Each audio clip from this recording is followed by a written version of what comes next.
bienvenue dans cette nouvelle vidéo où je vais vous partager tous mes meilleurs conseils pour acheter du tissu sur internet.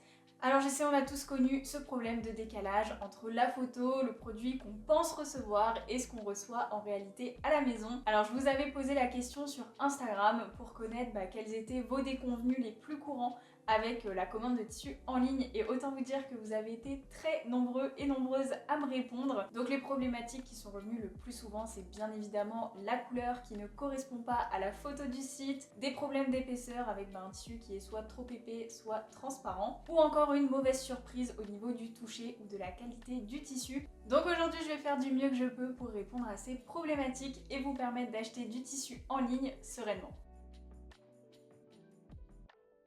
Le premier conseil que je peux vous donner, c'est de vous tourner en priorité vers les boutiques que vous connaissez en physique. Donc c'est-à-dire les boutiques dans lesquelles vous êtes déjà rendu. Comme ça, vous avez une idée de la qualité, du type de produit qui est proposé, et ça limite quand même pas mal les mauvaises surprises au moment de la commande sur internet. Maintenant, je sais bien que l'intérêt d'internet, c'est justement de pouvoir élargir un peu ses horizons et sortir des boutiques qu'on a autour de chez soi. Donc quand vous voulez commander sur un site que vous ne connaissez pas, eh bien mon conseil ce serait tout d'abord d'éviter les boutiques qui paraissent un peu cheap, où les tissus sont vraiment pas chers du tout, où vous sentez vraiment qu'il y a quand même un doute sur la qualité. Je pense par exemple à Wish, Alibaba ou encore AliExpress. Donc privilégiez plutôt les boutiques qui sont un minimum qualitatives et qui ont bonne réputation. Donc pour ça, je vous conseille vivement d'aller chercher les avis de consommateurs qui sont passés avant vous par cette boutique pour connaître un petit peu leur ressenti. Est-ce qu'ils ont été satisfaits de leur commande? Est-ce qu'il y a eu un décalage entre ce à quoi ils s'attendaient et ce qu'ils ont vraiment reçu? Ces avis sont généralement très faciles à trouver. Il y en a souvent sur le site internet directement,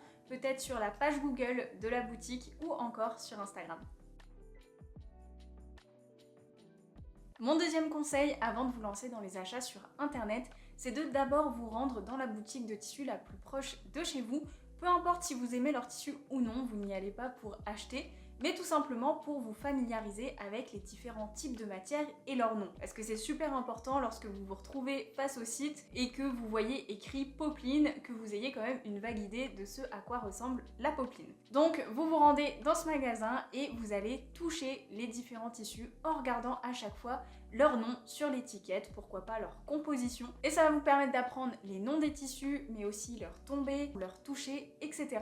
Et ça va vous permettre de visualiser plus tard, lorsque vous serez face au site, ce à quoi va ressembler le tissu. Une autre astuce que j'aimerais vous partager et qui était en réalité un exercice que j'ai dû réaliser lorsque j'étais encore en école de mode, c'est tout simplement de vous constituer un petit carnet dans lequel vous allez garder, à chaque fois que vous faites un projet couture, un petit échantillon du tissu que vous avez utilisé. Cet échantillon, vous allez le coller dans le carnet et à côté, vous allez écrire le plus d'informations que vous pouvez à propos de ce tissu, c'est-à-dire son nom, sa composition, peut-être son grammage si vous l'avez, son taux d'élasticité, mais surtout le plus important, c'est de mettre un petit commentaire personnel à côté sur ce que vous avez ressenti en travaillant ce tissu. Est-ce que c'était facile? Est-ce que c'était compliqué?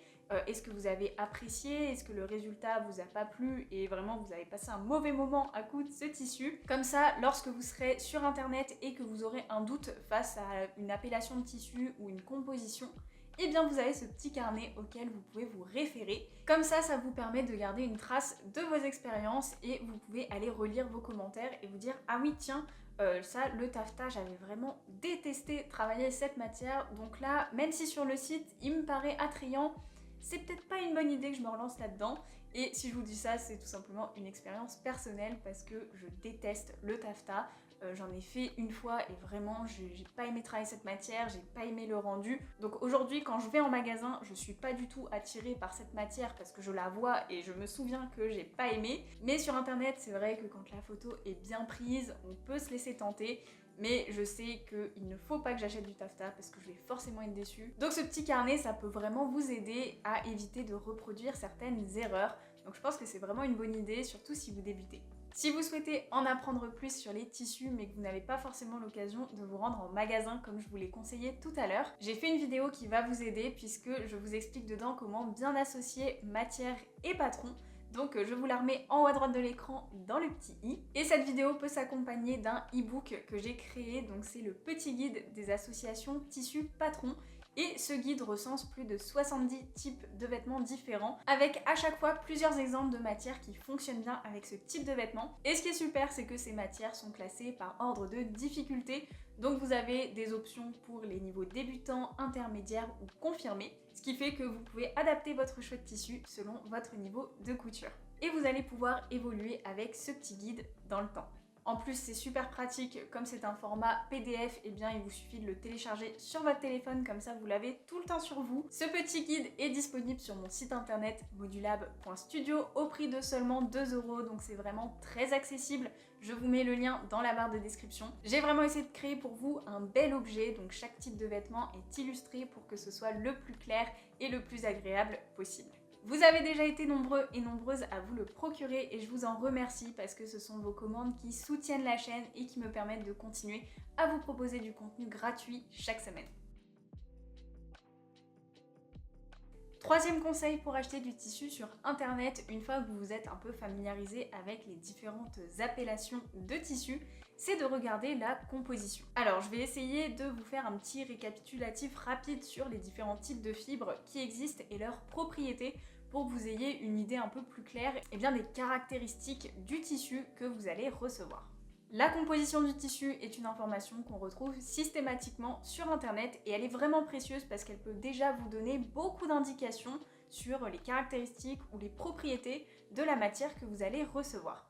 Donc pour vous aider, je vais essayer de vous faire un petit récapitulatif rapide des différentes fibres qui existent et leurs principales propriétés. Donc tout d'abord, il y a deux grandes familles de fibres, les fibres naturelles et les fibres synthétiques. Les fibres naturelles sont issues des animaux et des végétaux, tandis que les fibres synthétiques sont créées par l'homme, généralement à partir de pétrole.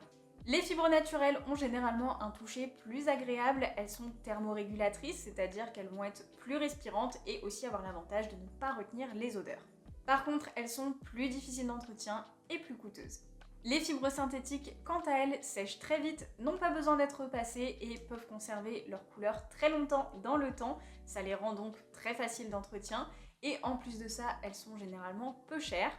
Mais par contre, elles retiennent les mauvaises odeurs, l'électricité statique, ont parfois un toucher pas des plus agréables, sont très inflammables, donc inadaptées selon l'utilisation que l'on veut en faire, et polluantes, mais ça c'est pas le sujet de la vidéo d'aujourd'hui. Par contre, je vous prépare pour très bientôt une vidéo sur les tissus écologiques et comment est-ce que vous pouvez acheter des matières plus responsables. Donc très rapidement, quelles sont les matières naturelles que vous allez rencontrer le plus souvent? La première, c'est bien évidemment le coton, qui est donc très doux, très confortable à porter, très agréable au toucher. C'est aussi une matière respirante et parmi les fibres naturelles, c'est une des meilleures marchés.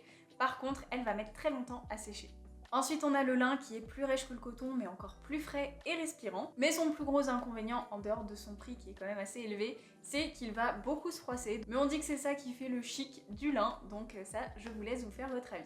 Ensuite, on a le chanvre qui ressemble beaucoup au lin, mais qui est vraiment la matière écologique par excellence. Elle est assez méconnue et a mauvaise réputation du fait de la plante qu'on utilise puisqu'il s'agit de la même plante que pour faire les cigarettes magiques. Donc malheureusement, il y a très peu d'exploitation de chanvre en Europe à cause de la législation qui complexifie beaucoup les choses. Mais c'est dommage parce que c'est une matière qui a beaucoup de propriétés très intéressantes et du fait de tous les problèmes que je vous ai cités avant, c'est une matière qui coûte excessivement cher aujourd'hui. Mais si ça vous intéresse d'en savoir plus sur le chanvre, je serais heureuse de vous faire une vidéo sur le sujet. Ensuite, on a la soie qui est extrêmement douce, thermorégulatrice. Elle a l'avantage de ne pas se froisser, mais par contre, c'est une matière très fragile, difficile d'entretien et qui coûte cher puisque c'est une matière luxueuse. On finit avec la laine qui est la fibre à privilégier si vous voulez avoir chaud. Selon le type de laine que vous prenez, elle peut être très douce et très confortable. Par contre, encore une fois, c'est une matière qui coûte assez cher et qui n'est pas facile à entretenir. Pour les matières synthétiques, eh bien, la fibre la plus présente, c'est le polyester qui est présent dans beaucoup de vêtements. Ensuite, vous pourrez retrouver des termes comme élastane, lycra, nylon ou encore spandex. Alors là, ce sont les fibres qui vont permettre d'avoir de l'élasticité dans la matière. Donc si vous avez besoin d'un tissu extensible, eh bien, vous allez vouloir chercher ce type d'appellation. Les matières synthétiques sont aujourd'hui indispensables pour certains types de vêtements, notamment les vêtements un petit peu techniques, par exemple les combinaisons de ski, les maillots de bain, etc. Lorsque vous allez vous intéresser à la composition de vos tissus, Vous allez remarquer que bien souvent on mélange les fibres naturelles et les fibres synthétiques, tout simplement parce qu'en faisant ça, on arrive à conserver tous les avantages de ces deux fibres tout en éliminant les inconvénients. Donc je vous prends l'exemple d'un t-shirt qui serait en coton et en polyester. Le coton permet au t-shirt d'être doux, agréable à porter, de pas trop retenir les mauvaises odeurs, tandis que le polyester va permettre au t-shirt de ne pas se froisser et de sécher beaucoup plus vite. Maintenant que vous y voyez un petit peu plus clair sur les différentes appellations de tissus et leur composition, on va s'intéresser à la fiche produit parce que c'est ça le nerf de la guerre sur les sites internet. Ce sont les seules informations auxquelles vous allez avoir accès sur le tissu, donc va falloir en tirer le maximum. Premièrement, faites attention aux quantités vendues parce que certains sites vont plutôt raisonner en mètres et d'autres vont vous afficher les prix pour 10 cm de tissu. Alors c'est vrai que c'est très bien quand on n'a pas besoin de beaucoup de matière parce que ça permet d'éviter le gâchis. Mais c'est vrai que personnellement, dans ma tête, j'ai toujours tendance à plutôt raisonner en métrage de tissu. Donc gardez à l'esprit que lorsque vous êtes sur un site qui vend par 10 cm et que vous voulez 1 mètre, eh bien dans la petite case avec les quantités, il ne faudra pas que vous choisissiez 1, mais bien 10. Deuxième chose à laquelle il faut faire très attention, c'est la lèse du tissu. Alors la lèse, c'est la largeur du coupon de tissu, elle est invariable, vous pourrez choisir sa longueur mais pas sa largeur. Les deux lèses qu'on retrouve le plus souvent, c'est 140 cm ou 110 cm. Donc généralement, lorsque vous avez un patron, on va vous donner les quantités de tissu nécessaires par taille pour les deux lèses. Mais c'est vrai qu'on peut vite se faire avoir, regarder dans le patron combien de tissu on a besoin pour une laisse de 140 et ne pas se rendre compte qu'en fait sur le site on a choisi un tissu en laisse de 110. Ça pourrait très bien arriver en magasin aussi, mais peut-être qu'en magasin visuellement on s'en rend un petit peu plus compte. Donc là faites bien attention de vérifier ça sur le site avant de commander, parce que croyez-moi, choisir des quantités pour une laisse de 140 et les appliquer à une laisse de 110, votre patron ne va pas rentrer. Alors ça, c'est sans doute un des conseils les plus importants que je peux vous donner, mais pourtant c'est un de ceux que je suis le moins, je sais c'est pas bien, c'est de noter les instructions de lavage. Alors généralement, elles sont situées en bas de la fiche produit sur internet et elles vous indiquent à quelle température laver votre tissu, est-ce qu'il passe à la machine à laver, est-ce qu'il passe au sèche-linge. Et c'est vrai qu'on oublie souvent de le faire, mais moi ça m'est arrivé du coup de mettre des tissus que j'avais reçus dans la machine à laver. Heureusement, j'en ai jamais abîmé au point de plus pouvoir les utiliser après. Mais ça m'est arrivé de les sortir de la machine et de me dire je sens qu'il a quand même un peu souffert, c'était sans doute pas les meilleurs réglages pour ce tissu-là. C'est quand même dommage de commander un tissu sur internet, d'être content de ce qui arrive à la maison pour ensuite le bousiller en le mettant à la machine à laver. C'est pas le but, donc vraiment notez les instructions de lavage au moment où vous passez votre commande, vous me remercierez plus tard. Autre petit conseil pour vous assurer de la qualité d'une matière, c'est de regarder si elle a des certifications, donc des labels. Alors le type de label que vous rencontrerez le plus souvent sur les tissus, ça va être Oeko-Tex, GOTS, Better Cotton Initiative. Alors ça, ces labels, je vous en parlerai aussi en détail dans la vidéo sur les tissus éco-responsables. Alors je sais que les labels, ce n'est en aucun cas la solution miracle, mais moi je raisonne de la façon suivante, je me dis voilà, cette matière elle est labellisée, ça veut dire qu'il y a quelqu'un qui a été regardé, qu'est-ce qui se passe dans le processus de production de ce tissu, et qu'il y a quand même un cahier des charges qui a été respecté. Donc pour moi, ça limite quand même le risque d'être déçu au niveau de la qualité du tissu. Une information qui apparaît très souvent dans les fiches produits et qui peut faire un petit peu peur au début, c'est le grammage par mètre carré. Donc si vous débutez, ça va sans doute pas vous parler du tout, mais cette information, elle est pourtant cruciale puisque c'est elle qui va vous donner l'épaisseur du tissu. Ne vous inquiétez pas, je vous ai préparé quelques ordres de grandeur pour que vous puissiez vous repérer un peu plus facilement. Donc si vous voulez un tissu transparent, il faudra qu'il ait un grammage inférieur à 90 grammes par mètre carré. Si vous cherchez un tissu fin pour faire une chemise par exemple, eh bien il faudra regarder un grammage compris entre 90 et 120 grammes par mètre carré. Pour un tissu moyen qui vous permettra de faire par exemple une robe d'été, regardez plutôt un grammage entre 120 et 180 grammes par mètre carré. Pour faire une robe d'hiver ou une veste, on va vouloir un tissu épais, donc là il faudra regarder entre 200 et 300 grammes par mètre carré. Et enfin les tissus très épais, donc là plutôt réservés au manteau, eh bien vous allez prendre tout ce qui est au-dessus de 350 grammes par mètre carré. Autre chose à regarder sur le site, ce sont les conditions de retour. Alors ça c'est le cas de figure qu'on veut éviter absolument, mais au cas où la matière ne correspondrait pas du tout à ce que vous pensiez, c'est quand même bien de savoir s'il est possible ou non de la renvoyer. Il nous reste un dernier point à aborder et je sais que celui-là, vous l'attendez parce que c'est vraiment le problème le plus courant qui arrive lorsqu'on commande sur internet et c'est la couleur ou l'imprimé qui ne correspond pas à la photo. Alors oui, ça m'est arrivé personnellement, je crois que j'en ai déjà parlé plusieurs fois dans des vidéos projet couture. J'avais commandé lors du premier confinement un tissu sur Tissu des Ursules qui était une gabardine stretch. Alors j'aime beaucoup le toucher, le tomber de cette matière. Et je pensais commander une couleur beige un petit peu sable, enfin vraiment une couleur très chaude. Et en réalité, j'ai reçu une couleur super fade, vraiment rien à voir avec ce à quoi je m'attendais. Ça c'est vraiment le truc très courant. Le premier conseil que je peux vous donner concerne plutôt les tissus imprimés. De plus en plus de marques proposent à côté de l'image du tissu une petite règle graduée donc qui vous permet d'avoir l'échelle du motif tout simplement. D'autres choisissent plutôt de mettre une pièce de monnaie à côté ou alors on voit aussi ça beaucoup maintenant, c'est de mettre en scène les tissus dans un décor pour que ce soit beaucoup plus esthétique. À ce moment-là, cherchez des éléments du décor qui peuvent vous servir de référentiel pour voir un petit peu quelle est la taille du motif. Et si jamais il n'y a rien de tout ça, n'hésitez pas à contacter le site et à leur poser la question directement. Je suis sûre qu'ils seront heureux de vous répondre si ça leur permet de faire une vente. Aujourd'hui, il y a pas mal de marques aussi qui proposent ça sur internet, c'est de vous envoyer gratuitement un échantillon des tissus qui vous intéressent. Donc là, lorsqu'on n'est pas pressé et qu'on prévoit d'investir dans un tissu qui est assez coûteux, je pense que c'est vraiment quelque chose qu'il faut considérer. Par exemple, si vous êtes, je sais pas, invité à un mariage, que vous avez envie de faire votre tenue, vous allez quand même choisir des jolies matières. Généralement, les mariages, on est informé assez en avance de la date, donc ça peut être une bonne idée de demander quelques échantillons au site qui vous intéresse. Vous attendez de les recevoir et ça vous permet de toucher la matière, de voir vraiment les couleurs, les imprimer et de faire votre choix en conséquence. Et là, vous êtes sûr de ne pas vous tromper. Avant de finir, je vais vous partager mon astuce préférée de tout ce que je vous ai dit jusqu'à maintenant dans cette vidéo, et c'est d'utiliser Instagram. Alors vous allez me dire, mais pourquoi est-ce que je vais utiliser Instagram pour acheter mon tissu? Et tout simplement parce qu'aujourd'hui, la majorité des marques qui vendent du tissu ont un compte officiel Instagram sur lequel vous pouvez aller, et souvent ils vont mettre plus de photos de leurs produits, donc ça va vous permettre d'avoir différentes luminosités, de voir différentes tombées de la matière, parce que très souvent ils vont reposter les projets de personnes ayant déjà acheté le tissu, donc ça va vous permettre d'avoir des inspirations et aussi de voir ce que rend le tissu concrètement porté. Une chose que j'adore, c'est quand les marques décident de mettre un hashtag à leur tissu, parce que là du coup ça vous permet de retrouver super facilement toutes les créations qui ont été réalisées par d'autres personnes sur Instagram avec cette matière. Et là, comme je vous disais, pareil, vous pouvez voir différentes lumières, différents projets. Donc c'est un super moyen de se représenter visuellement ce que va rendre le tissu et de savoir s'il est adapté ou non à votre projet. J'ai un exemple très concret qui m'est arrivé récemment où j'ai utilisé cette méthode. Donc je voulais faire ma robe pour les fêtes de fin d'année, donc ma robe kimono camélia.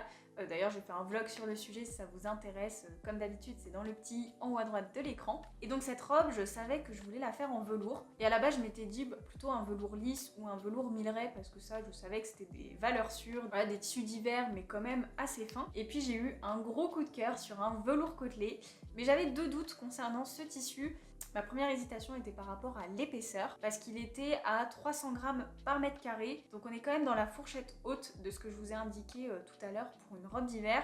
Donc je me suis dit normalement ça passe, mais voilà, j'étais pas totalement sûre de moi non plus. Et le deuxième doute, c'était en ce qui concernait la couleur, parce qu'on était sur un rouge un peu rouille, donc qui tire plutôt vers le orange. Et là, coup de bol, j'avais un hashtag auquel me référer, donc je suis allée sur Instagram et j'ai vu plein de filles qui avaient fait des cousettes avec ce tissu. Donc déjà ça m'a permis de valider la couleur, parce que j'ai vu qu'en réalité le tissu était plutôt un bordeaux, donc il tirait vraiment vers le rouge et pas vers le orange comme je le pensais initialement, et ça me convenait beaucoup mieux. Donc déjà j'ai éliminé l'effet de surprise sur la couleur. Et ensuite pour ce qui est de l'épaisseur, de voir plein de projets différents. C'est vrai que j'ai pas vu de projet de robe, mais ça m'a quand même donné une bonne idée du tombé, du rendu du tissu.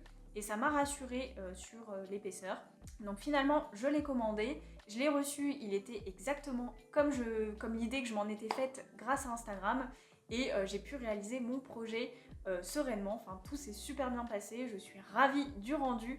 Donc je peux que vous conseiller de mener votre petite enquête comme ça sur Instagram, parce que vraiment je trouve que ça aide énormément. Ça y est, on a fait le tour de mes conseils pour acheter du tissu en ligne et essayer de limiter au maximum les mauvaises surprises.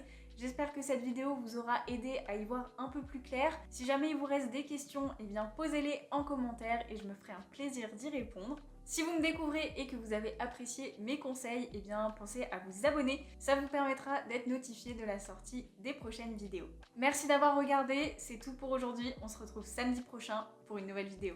Ciao!